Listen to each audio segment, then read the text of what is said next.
Hello दोस्तों, मैं आपकी सारथी निरूप्रीत। जी हाँ दोस्तों, आज की हिंदी क्लास में हम पढ़ेंगे वर्तनी को। मगर दोस्तों, उससे पहले मैं आपसे एक विनती करना चाहूँगी कि जितने लोग भी आप हैं जो सरल या शॉर्ट पढ़ना चाहते हैं, तो उनसे एक निवेदन है कि आप सरल या शॉर्ट नहीं पढ़ें बल्कि सटीक पढ़ें।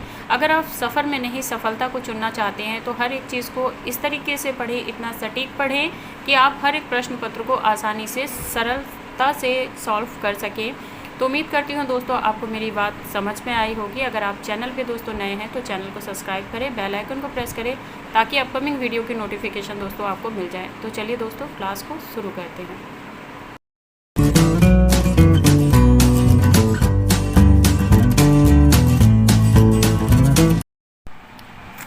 हेलो दोस्तों, आज हम पढ़ेंगे स्पेलिंग यानी वर्तनी। दोस्तों इससे पहले हम पढ़ चुके हैं वर्णमाला को और उनसे उच्चारित किस तरीके से जो वर्ण है किस स्थान से उच्चारित होते हैं, इन सभी को दोस्तों अगर आपने पहले के मेरे वीडियो नहीं देखे हैं, आपको वर्णमाला पढ़नी है, आपने नहीं पढ़ी है और अच्छे से अगर समझना चाहते हैं, आप शॉर्ट नहीं सटीक पढ़ना चाहते हैं, तो प्लीज़ उन वीडियोज़ को ज़रूर देखिएगा।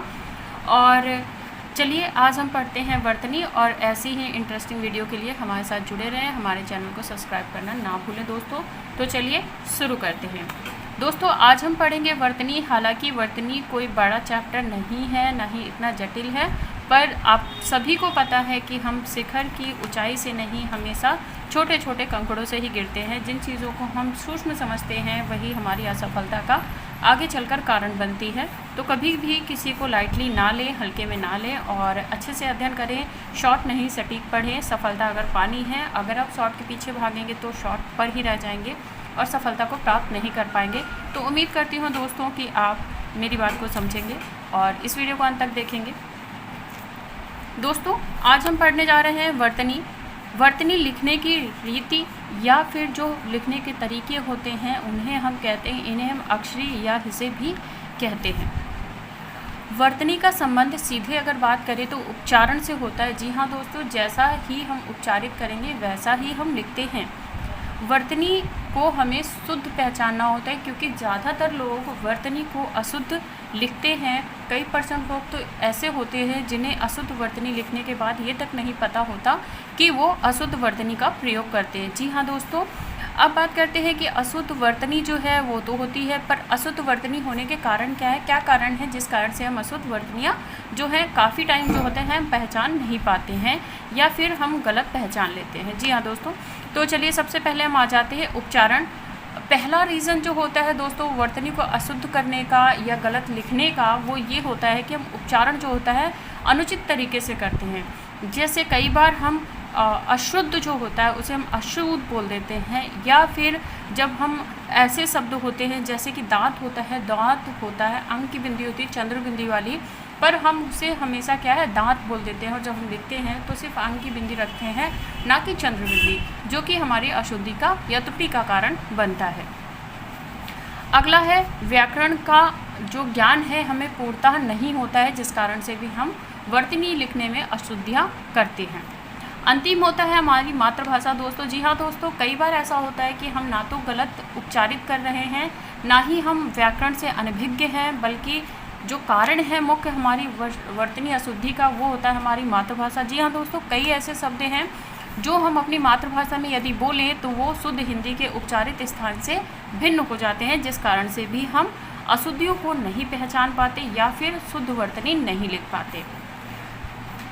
तो दोस्तों यहाँ पे कई प्रकार की अशुद्धियाँ होती है वर्तनी में, जिनका हम वर्णन यहाँ पे करेंगे, बहुत अच्छे से समझेंगे। पहला स्वर, अनुस्वर, विसर्ग और व्यंजन। जी हाँ दोस्तों, कई बार होता है कि हम कुछ चीज़ें हैं जो है उच्चारित करते हैं अपनी स्थानीय भाषा में या मातृभाषा में, फिर हम उन्हें गलत लिख लेते हैं या शुद्ध वर्तनी में नहीं लिख पाते। जी हाँ दोस्तों, पहली गलती ये होती है कि कभी कभी हमारा जो साउंड होता है आ का, जो हमारा उच्चारण स्थान है या जो उच्चारित होते हैं आ, उन्हें पहचान नहीं पाते और गलत लिखते हैं।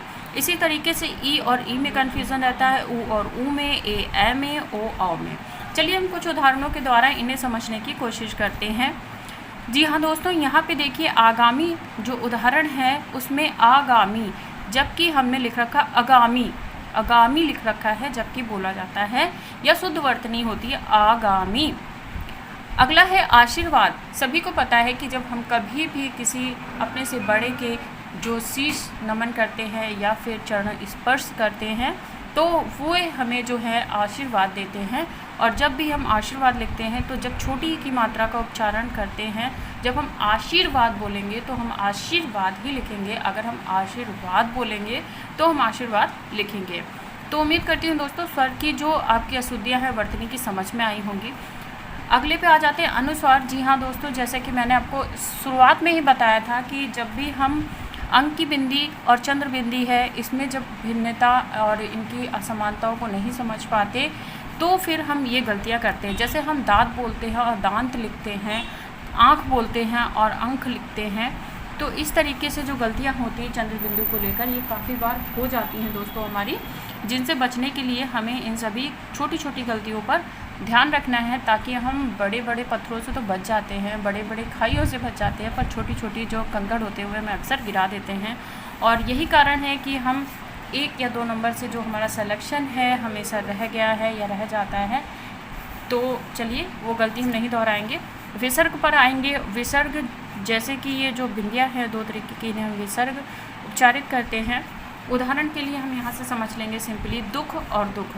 हम हमेशा जब दुख लिखते हैं तो यूँ करके लिख देते हैं दू और खा दुख, जबकि दुख होता है खो, अंक की बिंदी आती है जिसे कि हम पूर्णतः उच्चारित नहीं करते हैं, जिस कारण से हम उसे लिखते भी नहीं हैं, जिस कारण से ये कई बार गलतियाँ जो हैं हम शुद्ध वर्तनी नहीं लिख पाते हैं। अब आ जाते हैं व्यंजन पे। जी हाँ दोस्तों, व्यंजन में कई प्रकार के ऐसे अक्षर हैं जो हमें बार बार जो है भ्रमित करते हैं, जिस कारण से हम शुद्ध वर्तनी नहीं लिख पाते। जैसे छ, छ, ज, य, ट, ठ, ड, ड, ट, ट, न, न्य, ब, व, ड, न्य, न्य, न, नि, यम, न्य और र, ड, श, श, ज। तो दोस्तों यहाँ पे कई सारे उदाहरण हैं जिनके द्वारा हम इन्हें समझने की कोशिश करेंगे। पहला आकांक्षा। आकांक्षा नहीं होता दोस्तों, आकांक्षा होता है, श क्षत्रिय वाला होता है, ना कि छ क्षत्रिय वाला। अंतरिक्ष। अब हम यहाँ पे अंतछरी, अत्यंतछरी लिखना चाहते हैं, पर आ अंक की बिंदी का हमें बोध नहीं होता और आधा ता को हम या ना समझ के त्र कर देते हैं और रक्षारी गलत लिख देते हैं। यदि, क्योंकि स्थानीय भाषा में बहुत लोग हैं यदि को जो यदि बोलते हैं तो यदि ही लिखेंगे, ना तो उसमें उनका उच्चारण गलत है, ना ही उनका व्याकरण गलत है, ना ही जो यहाँ पे गलती किस कारण से हो रही है, मातृभाषा के कारण यहाँ पे गलती हो रही है। अगले पे आ जाते हैं जहाँ पे आता है कुष्ठ। हम कुष्ठो बोलते हैं, कुष्ठ हो होता है, कुष्ठ नहीं होता, कुष्ठ जैसा कुछ भी नहीं होता। तो यहाँ पे तब भी हम ट और टा में कंफ्यूज होते हैं और हम कुष्ठ और कुष्ठ में अंतर नहीं कर पाते, जिस कारण से हमारी वर्तनी जो होती है अशुद्ध हो जाती है। तो दोस्तों इस तरीके से हम शुद्ध वर्तनी को पहचान सकते हैं। और दोस्तों इसके क्वेश्चन आपसे किसी भी एग्ज़ाम में आप बैठोगे, कम से कम जो आएंगे आपके 2 से 3 नंबर के जो क्वेश्चन हैं शुद्ध वर्तनी से अवश्य आते हैं। तो ध्यान से इसे अच्छे से पढ़ लें। हालांकि इसमें कोई भी जटिलता नहीं है, फिर भी जिन चीज़ों को हम जटिल नहीं समझते, जिन पर ध्यान नहीं देते, वही आगे हमारे बहुत ही बड़ी जटिलता जो है प्रस्तुत करती है और हमारी सफलताओं में विघ्न उत्पन्न करती है। तो उम्मीद करती हूँ दोस्तों आपको अच्छे से समझ में आया होगा। बाकी किसी तरीके की कोई कन्फ्यूज़न हो तो डायरेक्टली आप कमेंट सेक्शन में आकर पूछ सकते हैं। और दोस्तों एक चीज़ और है कि हिंदी को इतना लाइटली ना लें जितना आप समझते हैं। हिंदी एक भाषा है, मानते हैं कि हमारी मातृभाषा है, जिसे हम औपचारिकता देते हैं, जिसे हम बोलते हैं, समझते हैं, पर हिंदी उतनी भी ईजी नहीं है जितनी आप समझते हैं और उतनी भी जटिल नहीं है जितना आप उसे समझ बैठे। तो अगर जहाँ पे आप थोड़ी सी मेहनत करेंगे, आप जो हिंदी है आपकी जो मातृभाषा है वो हर एक एग्ज़ाम में आपको टॉप लेवल पे ला सकती है।